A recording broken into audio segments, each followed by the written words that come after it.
Est-ce que vous êtes dans la joie? Parce que quand on est en présence du Seigneur, que Dieu vous bénisse, hein? Normalement les problèmes n'ont plus de place.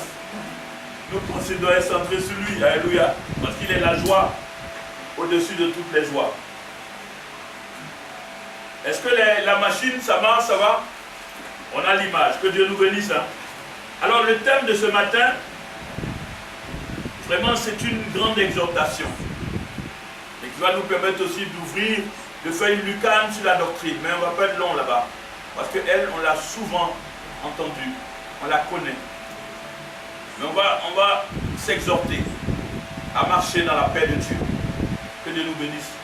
C'est important de marcher dans la paix de Dieu. Alors le thème ce matin, c'est les armes du disciple de Jésus-Christ. Qu'est-ce que c'est? Parce que souvent on parle de ces armes spirituelles. Mais il faut que nous en sachions un peu plus pour que ça nous aide. La parole de Dieu est donnée pour que nous puissions être formés. Et si ça ne peut pas nous former, je suis sûr que les gens vont se déformer parce qu'ils vont lire la parole avec leur intelligence. Mais nous demandons au Seigneur de nous aider à la lire avec son esprit pour que cela soit la formation spirituelle. Et ce matin, nous allons nous exercer à cela. La parole de Dieu est pour nous comme une ligne que nous devons suivre vraiment en faisant attention à la matérialisation de cette ligne. Vous savez, quand vous conduisez, pour ceux qui conduisent, même s'ils ne conduisent pas, ceux qui sont assis dans une voiture, vous voyez que les routes, on a fait des traits. Et même quand les gens courent, les athlètes courent, on fait des traits. Et si tu vas dans le côté, on peut te disqualifier. Les voitures et les athlètes, j'ai bien remarqué ça. Parce qu'on veut que chacun reste là où il est, pour ne pas gêner l'autre. Alléluia. Il en est ainsi de la parole. Elle a été tracée, nous devons, on ne doit même pas regarder à gauche, à droite. On est là devant. Et comme Paul a dit, je regarde devant. Alléluia. Nous aussi, nous devons regarder devant. Et regarder devant, c'est nous soumettre à la parole. Alléluia.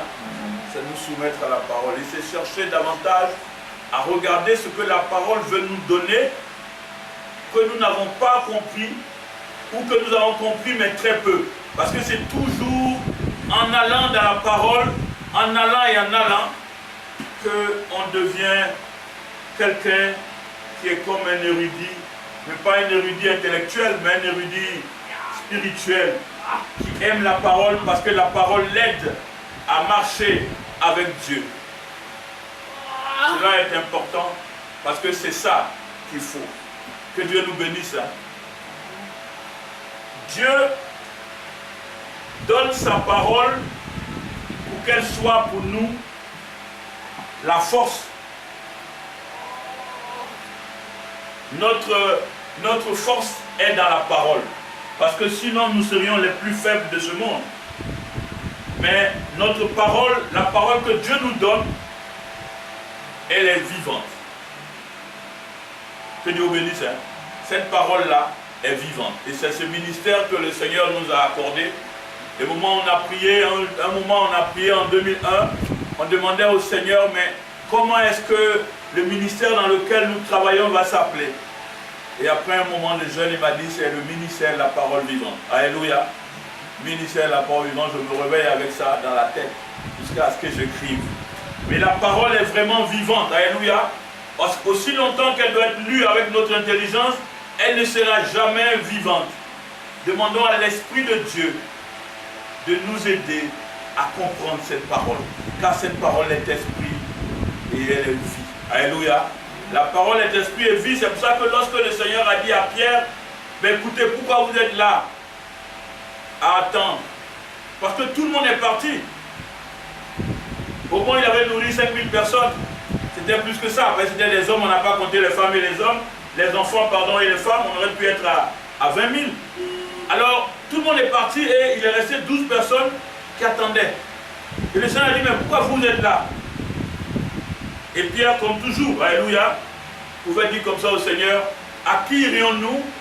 Tu as les paroles de la vie éternelle. Or, la vie éternelle, c'est Dieu.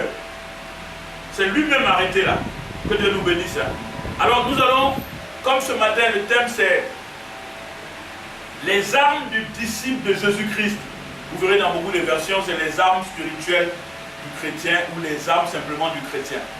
Mais un chrétien, c'est un disciple, je préfère les termes de mon Père. Alléluia. Il a dit, allez faire de toute la nation des disciples. Et je préfère ça. Dans tous les cas, d'un chrétien aussi, ceux qui ont employé ça en Antioche, la première fois, ils voyaient des petits Christ, des gens qui suivent Jésus. Mais nous ne suivons pas seulement Jésus, nous sommes des petits Jésus. Nous sommes disciples parce que nous avons la discipline dans notre esprit et dans notre âme. Que Dieu vous bénisse, hein? Parce qu'il faut que ce soit clair. Ce que le Seigneur a dit, il a dit, c'est qu'il y a un sens profond. Et ce sens permet de le connaître, alléluia, pour avancer dans la discipline. Alors nous allons lire la parole. Et je pense que je vais faire l'exercice moi-même, alléluia, pour que ce soit plus simple. Alors c'est Éphésiens chapitre 6, verset 10 jusqu'au verset 18. Mais nous allons faire ce qu'on appelle l'exercice d'expliquer les versets au fur et à mesure pour que nous puissions bien comprendre.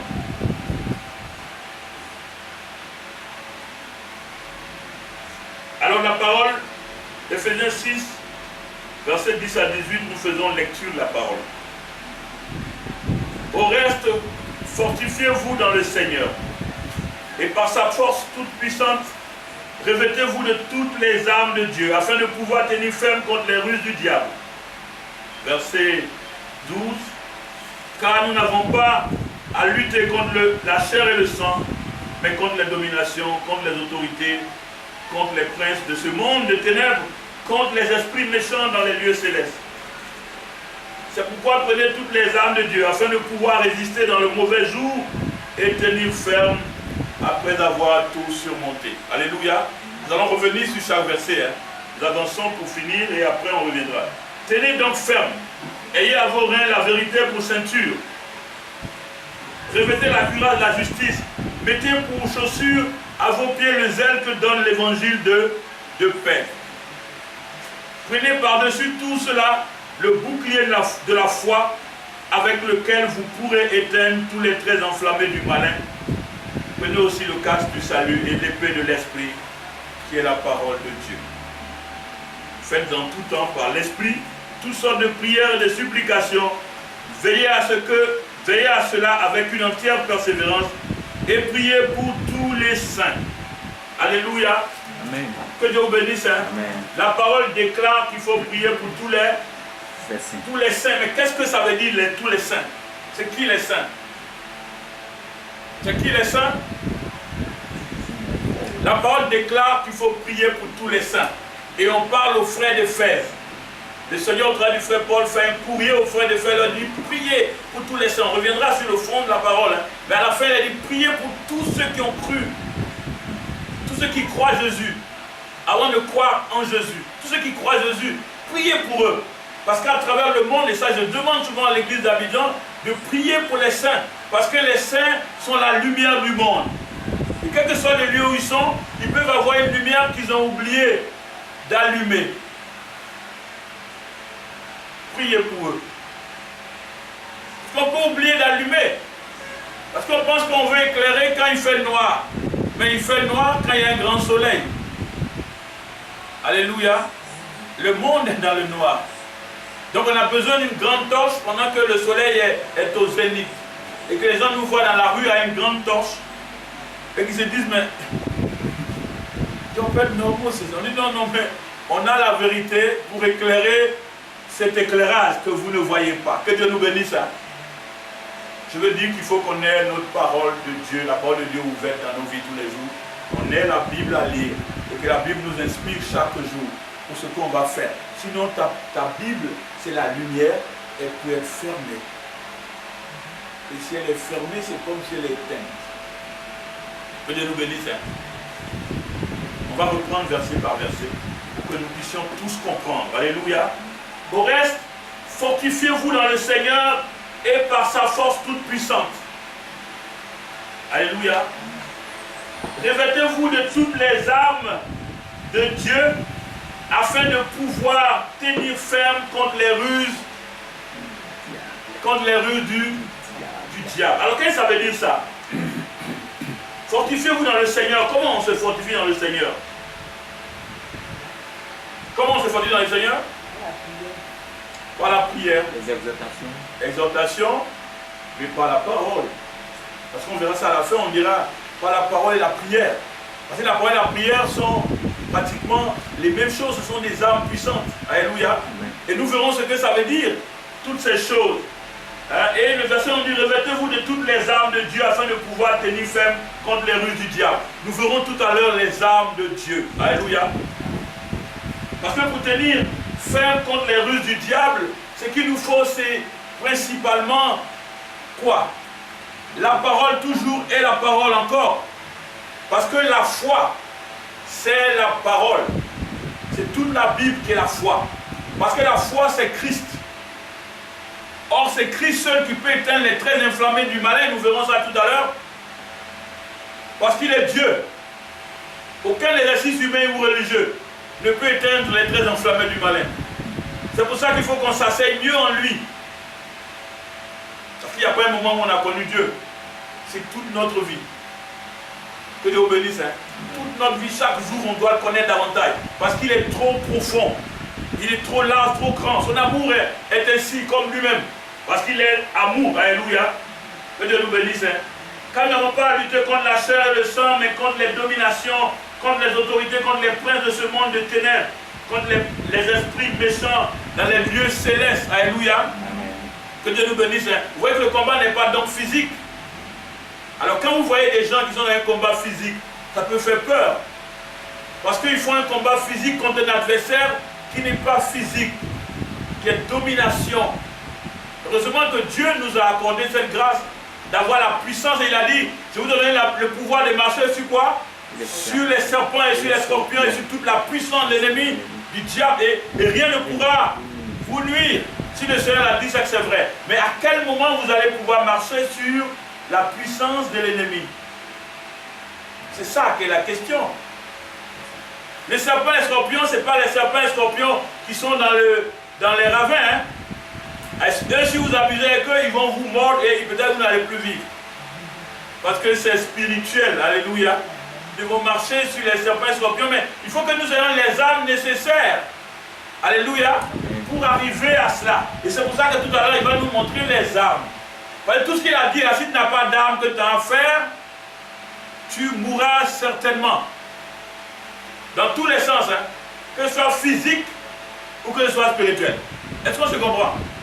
Quelqu'un peut m'aider? C'est important, parce qu'il faut que nous sachions ce que nous allons faire. Si nous sommes en Dieu, c'est pour obéir. Alléluia. Amen. Alors, verset 13, c'est pourquoi prenez toutes les armes de Dieu afin de pouvoir résister dans le mauvais jour et tenir ferme après avoir tout surmonté. Donc les armes de Dieu doivent nous permettre de tenir ferme après avoir tout surmonté. Vous voyez que c'est lié. Dès que vous surmontez tout, il faut que vous tenez ferme pour avancer. Parce que celui qui nous permet de tout surmonter, c'est lui qui nous permet aussi d'être ferme. Si vous gardez la parole, vous voyez au fond de vous, dans votre âme, que quelque chose se fait pour que vous puissiez marcher sur toute la puissance de l'ennemi. Alléluia. Nous en parlons parce que nous savons de quoi tout cela est fait. Alléluia. Alors le verset 14 dit, tenez donc ferme. C'est ça en fait. Comment tenir ferme? C'est ça le vrai dossier. Et on tient ferme quand on a une foi qui est assise sur Jésus. Quand notre socle est Jésus, on comprend qu'on ne peut pas être effrayé par quelqu'un qui vient nous parler d'une puissance occulte. On est dans la fermeté. Maintenant, on décrit qu'est-ce qui fait qu'on va être ferme. Ayez à vos reins la vérité pour ceinture. Je n'ai pas envie de montrer ma ceinture, mais on dit d'avoir à nos reins la vérité pour ceinture. Alors les armes là commencent à être comme une armature. Et ça va ressembler, quand vous allez voir au fur et à mesure, à un soldat romain que Paul voit et qui décrit pour déterminer des choses qui ressemblent à, qui sont une guerre mais spirituelle, en imageant des choses physiques. Pour nous aider à comprendre. La ceinture, qu'est-ce qu'elle fait la ceinture? C'est un habit de soldat. Ce n'est pas nos ceintures pour faire, pour qu'on voit 007 là. C'est un habit de soldat, la ceinture permet à l'habit d'être ferme. Bien sûr, ça permet aussi au pantalon d'être ferme, mais ça permet à l'habit, parce que si vous voyez les soldats, leurs habits à la ceinture, mais c'est pour que l'habit ne les gêne pas. Que Dieu nous bénisse. Hein? Amen. Alors ce soir, ce matin, nous allons comprendre ce que c'est que ces armes-là. Parce qu'on peut lire la Bible aussi, et puis bon, ne pas bien comprendre. Or, si vous ne comprenez pas, vous serez faible. Alléluia. Alors on a dit, revêtez la cuirasse de la justice. La cuirasse, c'est quoi?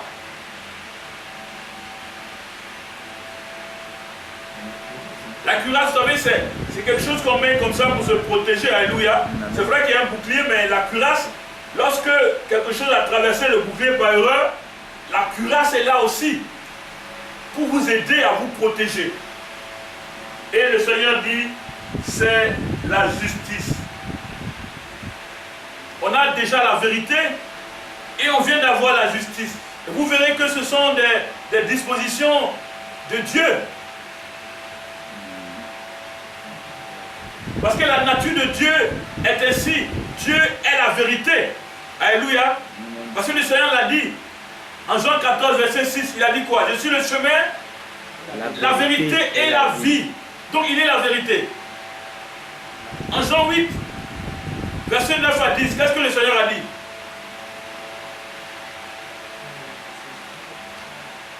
Lorsque Christ est en quelqu'un, alléluia, le corps il est vrai, il est mort à cause du péché. Mais l'esprit est vie à cause de la justice. L'esprit est vie parce que la justice est assise dans ton esprit. Et la justice, c'est Jésus-Christ. Vous voyez que déjà la ceinture est Jésus-Christ. La cuirasse est Jésus-Christ. Vous voyez qu'on ne vous demande pas des choses que vous n'avez pas. Oh mon Dieu. Le Seigneur peut-il vous demander quelque chose que vous n'avez pas? Le Seigneur Dieu. C'est parce qu'il sait que vous avez ça. Il vous dit, mais prenez ça. Parce que le combat, ce n'est pas vous qui allez le faire. La cuirasse, là, c'est moi-même.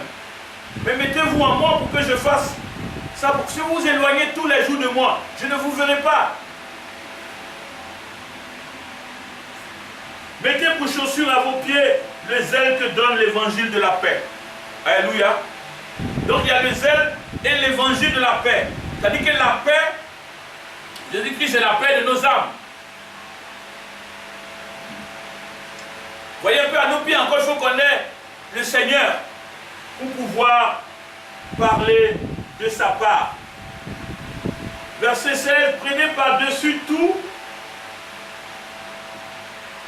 Alléluia. Amen. Prenez par-dessus tout.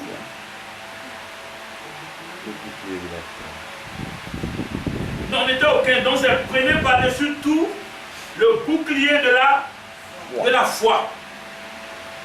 Avec lequel vous pourrez éteindre tous les traits enflammés du diable. Alléluia. Prenez par-dessus tout. Quand on dit par-dessus tout, qu'est-ce que ça veut dire? Je ne fais pas trop de mouvement pour garder la ligne. Hein. Qu'est-ce que ça veut dire? Prenez par-dessus tout. Cette phrase est importante. Je veux que vous rentriez dedans.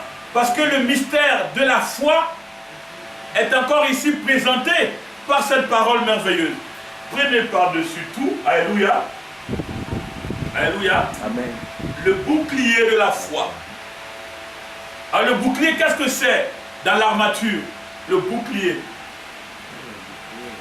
C'est ce qu'on met qui, hein, pour se protéger contre les armes des adversaires. Alléluia. On dit prenez par-dessus tout. C'est une phrase qui n'est pas simple. Hein? C'est vrai, vous avez pris la ceinture, vous avez pris la cuirasse et tout. mais les chaussures de l'évangile, mais prenez pas dessus tout, parce que Dieu est notre bouclier. Jésus-Christ, c'est lui notre bouclier. Je vous ai souvent dit que la foi, c'est Jésus-Christ. Alléluia. Prenez par-dessus tout la foi qui est le bouclier de la foi avec lequel vous pourrez éteindre les traits enflammés du diable. Parce que qui peut éteindre les traits enflammés du diable? Il n'y a que Jésus, le Dieu de la création. Alléluia. Ce n'est pas une deuxième personnalité d'une divinité. Hein. Il est Dieu tout court. Et c'est lui qui peut. Parce que si tu es dans cette proposition-là, qu'il est deuxième, je suis sûr que tu seras en train de faire de la gymnastique dans la salle où tu es. Parce que tu seras en train de détailler ou bien de découper des esprits que tu ne vois pas. Tellement tu n'as pas la foi. Parce que si tu as la foi, tu sais que Jésus a crucifié la mort à Golgotha, alléluia, à cause de toi. Il ne te laissera pas perturber par un petit esprit qui se promène et qui ne sait où aller. Il suffit que toi tu sois en Dieu de lui dire, ta place n'est pas ici. Il n'entrera même pas. Le bouclier de la foi pour te protéger contre toute énigme. Amen. Mais il faut que tu aies cette foi. C'est-à-dire il faut que tu aies le Christ dans la vérité. Tout le monde n'a pas le bouclier de la foi. C'est ça quelquefois quand vous prenez le psaume 23, chacun récite, alléluia. L'Éternel est mon berger. L'Éternel sera ton berger si tu l'as connu. Il sera ton bouclier parce que tu l'as connu. Mais avant que tu le connaisses, il faut que lui t'ait connu. T'ait appelé. Non, parce que on ne vient pas au Seigneur comme on va au supermarché. La porte est ouverte, chacun pousse et puis on rentre, on achète ce qu'on veut, on sort. C'est pas ça. Alléluia. Que Dieu nous bénisse. Hein. La foi dont je parle est destinée à ceux qu'il a connus avant la fondation du monde. Alléluia. Et c'est cette foi-là qui va te protéger. Et cette foi, c'est le Seigneur lui-même. Alléluia. Parce que c'est lui qui peut éteindre les traits enflammés du malin. Parce que lorsque vous lisez Colossiens, alléluia, que nous allons lire si Dieu le veut, peut-être pas le même passage, mais nous lisons d'autres passages. Le Seigneur a dit qu'il a exposé les autorités et les dominations à Golgotha. Alléluia. Et publiquement, il les a exposés. Et il a détruit la mort à cause de moi, à cause de toi. Mais pourquoi aurons-nous peur? Que quelqu'un veut nous attaquer? Dites à la personne que nous sommes plus que vainqueurs en Dieu qui nous a toujours aimés. Ces paroles-là sont dans la Bible. Si tu crois en cela, tu crois déjà que l'adversaire est déjà tombé. Alléluia. Parce que celui qui est en nous, qui fait le combat, on a chanté quelquefois, ce sont des chansons qui sont belles. On a dit c'est le vaillant combattant. Ou bien le quoi guerrier, le puissant guerrier.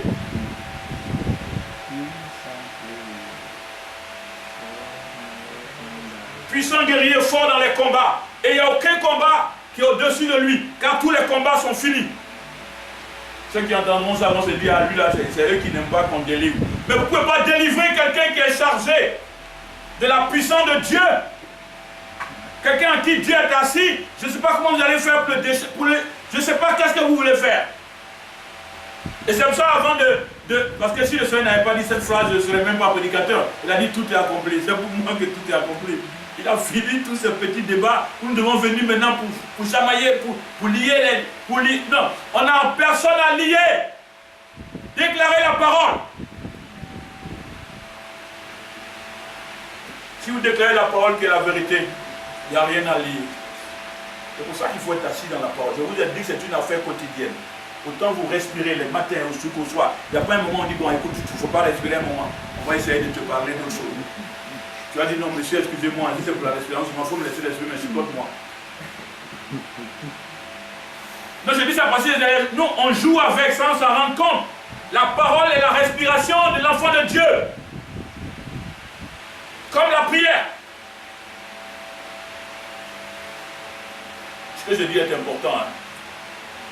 Et quelquefois, on ne respire plus. Je vous ai dit tout à l'heure que quand votre Bible est fermée, c'est comme si votre lampe torche que vous avez pour vous éclairer dans le noir est fermée. Vous pouvez dans le noir alors que vous êtes sauvé. Hein.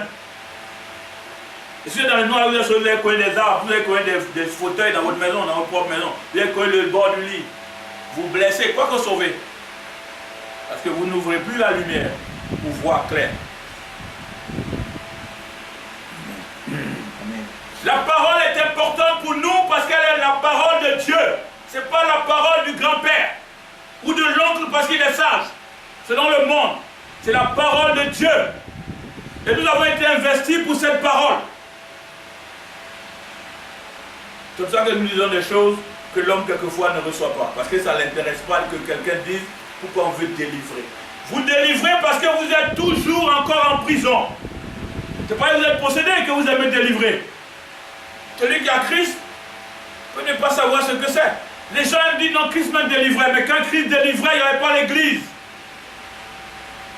Et Jésus dit, quand je suis venu en toi, je suis assis en toi, tu es ma maison. 1 Corinthiens 6, on ne va pas vraiment lire tout ça, mais nous sommes le temple du Saint-Esprit. Et en tant que tel, nous sommes la maison de Dieu. Y a-t-il 2 maîtres dans ta maison? C'est que la maison est possédée par un seul maître, ce n'est pas le vrai. Parce que ce Dieu non plus, il n'y a pas... Bon, on est sauvé, mais hier soir, là, on dit que l'esprit du diable nous a appris, hein, nous a appris. Donc on est... Non, frère, tu n'es pas encore sauvé. Parce qu'on parle aussi du salut comme le soleil. Ben, le soleil se lève tous les matins pour tout le monde. Il y en a qui croient que le salut est ainsi.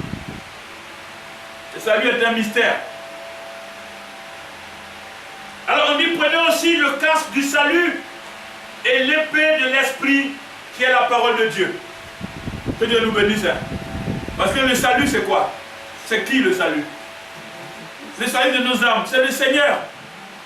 Vous voyez un peu quand vous regardez les âmes là où on est arrivé. C'est un exercice spirituel, alléluia, pour nous amener à comprendre la parole. Parce que la parole, on a bien la comprendre, c'est que Jésus est tout en tous, et il a tout fait pour lui seul, par lui seul, avec lui, en lui, par lui. Quand tu as fini de dire ça, tu peux fermer ta Bible et dire aux frères et sœurs, alors à la maison. Jésus est tout en tout, et en tous. Parce qu'il n'y a rien d'autre si on a connu Jésus. Et moi je commençais à me dire, mais Seigneur, mais à chaque fois que je prends un thème d'avance, c'est toi qui es la finalité. Mais est-ce que ça aussi? Moi, donc tu sais que tu ne sais même pas ce que tu fais. C'est pour ça que j'ai été appelé. C'est pas pour que tu trouves d'autres finalités. Alors je dis à un ami, il prend un livre, il met à côté de la Bible. Je n'ai pas envie de dire le nom de ce monsieur. Il a un certain messager. Je lui ai dit, tu fermes les deux et tu rentres chez toi. Tu ne mérites pas de servir le Seigneur. Tu ne le glorifies pas. Quand tu ouvres un livre à côté de la Bible, la parole de Dieu, tu ne glorifies pas le Seigneur. Cet homme-là, il a dû être créé par Jésus forcément. Et il est mort, ça fait un moment. Vous savez, ce n'est pas facile, hein? Mais nous dirons ce qui est vrai. Alléluia. Pour ne pas perdre du temps. Et le temps, le Seigneur a dit, rachetez le temps. Parce que réveillons-nous de ce sommeil malheureux qui nous prend aussi les pieds. Mais quand le sommeil te prend les pieds, forcément la tête va partir. Ouais, tu dois descendre du lit, c'est les pieds. Qui descend la tête? Si le sommeil est pour les pieds, tu restes au lit. On dit, fais jour, on te réveille. Pour te lever, c'est les pieds qui ne veulent pas. En ta tête, même des fois, tu veux, mais les pieds disent, non, mon frère, tu n'as pas fini. Il y a 30 minutes, pardon. Que Dieu nous bénisse. Donc c'est important qu'on sache ces choses-là. Parce que le casque qu'on va mettre sur la tête, pour nous aider à être un vrai soldat, on dit que c'est le casque du salut. Maintenant, on n'oublie pas l'esprit, l'épée de l'esprit, qui est la parole de Dieu. Alléluia. Mais qu'est-ce que la parole de Dieu? La parole de Dieu, c'est quoi? Apocalypse 19, c'est encore le Seigneur. Quand vous voyez ça, ça doit donner la joie. Alléluia. Ça donne la joie, c'est que notre Dieu là, il est vraiment puissant, il est en tout. C'est-à-dire que si tu veux te protéger, c'est lui. Si tu veux lancer quelque chose, c'est lui. Si tu veux donner un coup de tête d'être au chapeau, c'est lui. Mais tu n'as pas tout ça à faire. Crois qu'il a fait ça. Crois qu'il a fait ça et tu te dis, je suis puissant, je suis fort. Ouais, Jésus le puissant est en moi. J'aurais failli dire moi, mais ce n'est pas le bon mot. Puissant, moi. Non, parce que vous pouvez avoir quelque chose que vous ne connaissez pas. Du coup, ça vous dérange. Et les gens peuvent vous perturber. C'est pour ça qu'un enfant qui ne sait pas, il peut prendre l'or, alléluia, de son père et puis aller jeter au pourceau. Pour dire, on va s'amuser avec ça. Mais si un monsieur passe qui voit l'or, les gens s'amusent. Il y a un porc avec un enfant qui s'amuse avec de l'or. Il va s'arranger pour prendre. Que Dieu nous bénisse. Non, c'est important parce que nous avons ce que nous avons. Beaucoup ne savent pas ce qu'ils ont. Du coup, ils sont